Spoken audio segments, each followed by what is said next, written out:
What's going on, everybody? I'm back with another video. This video is going to be looking at how Tottenham beat Manchester City in the English Premier League, doing Arsenal a big favor and not allowing Man City to make ground on the league leaders Arsenal. And before we get into the tactical analysis behind the game, check out both my books. They're in the description below. And I'm using the Once Video Analyzer to make this video. There's also a link to this new program in the description.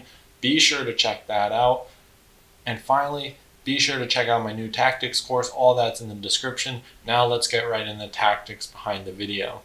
So with the departure of Cancelo from the Manchester City team, we see Rico Lewis come into the left fullback position, playing an inverted role that he has been doing, but from the right side. Kyle Walker plays as the right fullback, and he creates a back three with the other two Manchester City defenders, Akanji and Ake.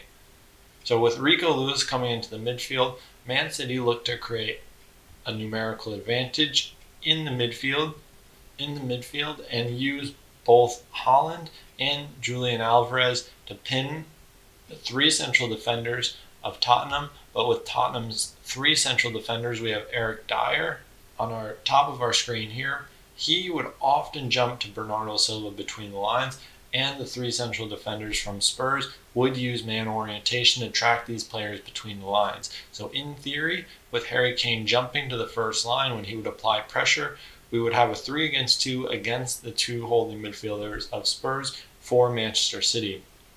But in practice, the Spurs' compactness and defensive shape forced Rico Lewis to drop deeper, looking to isolate Harry Kane, but the compactness between the lines, and especially in this first and second line of pressure, made it very difficult for them to find advantages, progress past Kane, and create a 3 versus 2 against Højbjerg and Bentancur. So another option that Manchester City had, if their numerical superiority didn't work, was to look and find third line passes into Haaland and Alvarez and look to get Bernardo Silva on the ball between the lines using third man concepts, which didn't pan out that way, and Spurs actually had much more control over the match. So now when we look at another example a little higher up the field, we see the man orientation used by the central defenders and the back line of Spurs. So with 5 defenders, it's uncommon for the most central defender to jump between the lines because of the space he concedes in behind. But with no runs in behind coming from Grealish or checking back and running in behind that Haaland only did once or twice throughout the match, it was very safe for them to play because it would compress the space between the lines, make it virtually impossible for Manchester City to find this man advantage or even create an advantage in the space between the lines, especially in the central corridors. Now Manchester City, there are 3 central defenders in possession of the ball who play on the outside shoulder of the wingers of Spurs. But without any central passing option, and without any effective third man concepts going from these wide center backs into the strikers and dropping the ball as a third man movement into Bernardo Silva, it was very ineffective to have these players wide and on the outside shoulder of the wingers to create this passing option because it wasn't utilized to the fullest potential, and because of the compactness of this Spurs team made it very difficult for Manchester City.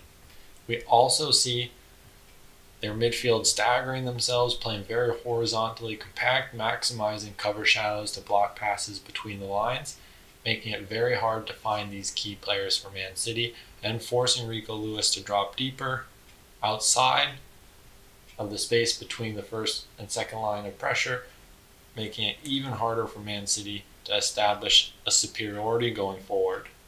And now for Spurs in possession of the ball, they had to play very direct because of the high pressure from Man City in their 4-1-4-1 variation that could switch to a 4-2-3-1 or a 4-4-2 at times, with Rodri and Bernardo Silva playing a flexible role, with Bernardo Silva having the freedom to jump into the first line, often getting drawn out to go and press the two holding midfielders of Spurs.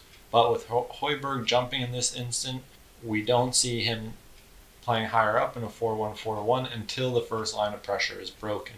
So we have our typical back 3 from Spurs in possession of the ball, releasing the wing backs and giving freedom for players in advanced areas to rotate and have more fluidity about their play, which we saw from Spurs today. So in this instance, we see the right wing back coming in, inverting into a central position, allowing Kulusevski to occupy a wider role and thrive in this space and create 2 versus 1s against the left fullback for Manchester City.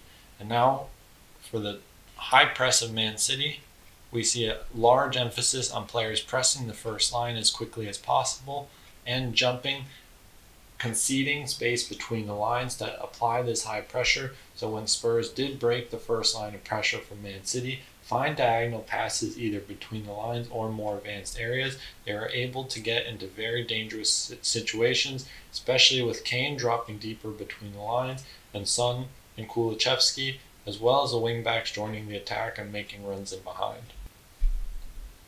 Now for our last picture, we see a transition moment where we see Manchester City look to go on counter press, and their counter press is broken around the ball, allowing the weak side to be exploited and Man City defenders being taken out of the play because Harry Kane's ability to hold the ball up and find key passes into dangerous areas. Kulusevski is a willing runner in the wide areas and through the half space, as well as the wingbacks' determination to get forward. As we see runners starting deeper, the intensity that Spurs countered was much more like the Spurs we're used to seeing with Harry Kane, Kulusevski, and Son all running and threatening and behind, making it very dangerous for these players to transition, and especially from deeper areas to push the line up and get these players involved in attacking areas, and to break the counter press using a forward diagonal pass was very beneficial for Spurs throughout the match. So let me know in the comments below if you think that demolishes Man City's title hopes or if you think they're still in it. I'll see you in the next one.